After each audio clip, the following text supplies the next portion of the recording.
Now, Donald Trump is set to usher in a new era for the United States, politically and, of course, economically. Now, Trump has made his name in business. But what does he mean for business? John Sculley, former Apple CEO, now chairman and chief marketing officer of RX Advanced, joins us now. And I want to point out to people that you told CNN Money as far back as March that, look, his message will resonate. You said, I think Donald Trump is a much smarter person than the media is giving him credit for. And you said that he is tapping in to voters who are completely fed up with politicians. How prescient were you way back in March when he wasn't even the nominee? In terms of delivering on that, how do you think he'll do it? Well, I think he's pretty well laid it out. You just have to listen carefully. Donald has said that he is a negotiator. He said, you never start where you want to end up. So he makes these sometimes what seem to be outrageous explanations of what he wants to do. And he'll walk those back until he finds something that's the pragmatic point where he can close a deal. He's a deal maker. So I believe his style is going to be not held in by diplomatic protocol. You notice that he's talking to prime ministers on the phone. Abe came and visited him just in the last 24 hours. He's going to do whatever he thinks he needs to do to get stuff done. And that's a style that's well understood in the business world, but it's not very well understood in Washington. Okay, but what's so interesting about that is you'll say he'll do what he has to do to get things done. Do you think, this is going to sound trite, but I think it's a very searing question. Will government change Donald Trump, or will Donald Trump change government? Well, most CEOs who have gone into business have found it a lot tougher being in government than they thought it was, even though they knew that it was running on a different time clock, that we are used to doing things when we want to get them done in how business. Will he operate under that environment? I mean, as a guy who says, I'm going to go with my gut, do you think it could wreak havoc? Well, remember, I'm not part of his inner circle, so I don't have any... But you've known him for so long, going back to Wharton Business School days. That's correct. I think what he will do is he's pragmatic, he's opportunistic, he has a point of view. I mean, he did something that Hillary didn't do, and that is, he said, this is why I want to be president. And he said, I want to make America great again. I'm going to get the economy growing again.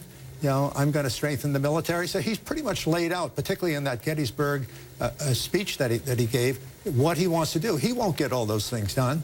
But a president gets to choose maybe 2 or 3 things that he selects, and then the world selects another 2 or 3 for him. Okay. So he's going to have to be pragmatic, and he'll try some things, they won't work, and then he'll go try something else. Okay, but voters are looking for more than 2 or 3 things. One thing we've just been discussing is bringing jobs back to America. You are former Apple CEO. He's really taken a chunk out of Apple, to use the term. Part of it is because those iPhones are made mostly overseas, not in America. We have, the Nikkei Asia review in Asia suggesting that perhaps Apple is looking at bringing back some of the manufacturing of those iPhones back in America. I mean, do you really see him getting involved in that nitty-gritty to really change the economic paradigm that everybody knows to be true in this country, and that's that you move things offshore because it's cheaper and it's going to help your bottom line?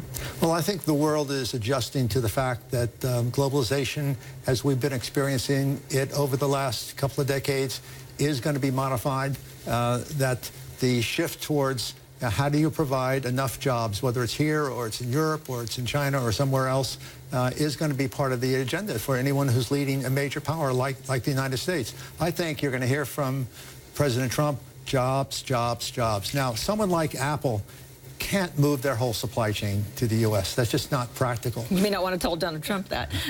What they can do is they can move some of the final assembly and test, some of the support systems around it. But that's not really going to solve the fact of how do you get a lot of jobs. The way you get a lot of jobs is that you've got to make some agreements across the Congress, both sides, to restructure the tax code, bring the $2.5 trillion that's sitting offshore, get it invested, get some bipartisan support for infrastructure investment. These are the kind of big projects Donald Trump will do. Why? He's a builder. He's a negotiator. He's a builder. And he will be pragmatic, and my sense is he'll probably get some things done, and a lot of them will get started in a very visible way in 2017. One of the toughest things he has to get done, and I know this is near and dear to your heart, is Obamacare. And he says repeal and replace. Everybody says replace with what? You've said, you know, it's called affordable care. How does he get there? Because most people say that, look, it was tough for a reason. You can't take out, you can't just, you know, have this to be a cafeteria or a buffet and take the parts of Obamacare that you like and leave the rest on the table.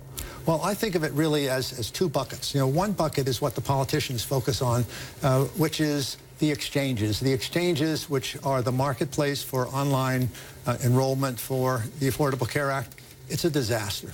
The assumptions that the millennials would sign up for health care never happened. The assumptions that by covering people with no penalty for prior conditions, and they could sign up when they wanted to, and then they come in and all of a sudden they get sicker than people had projected.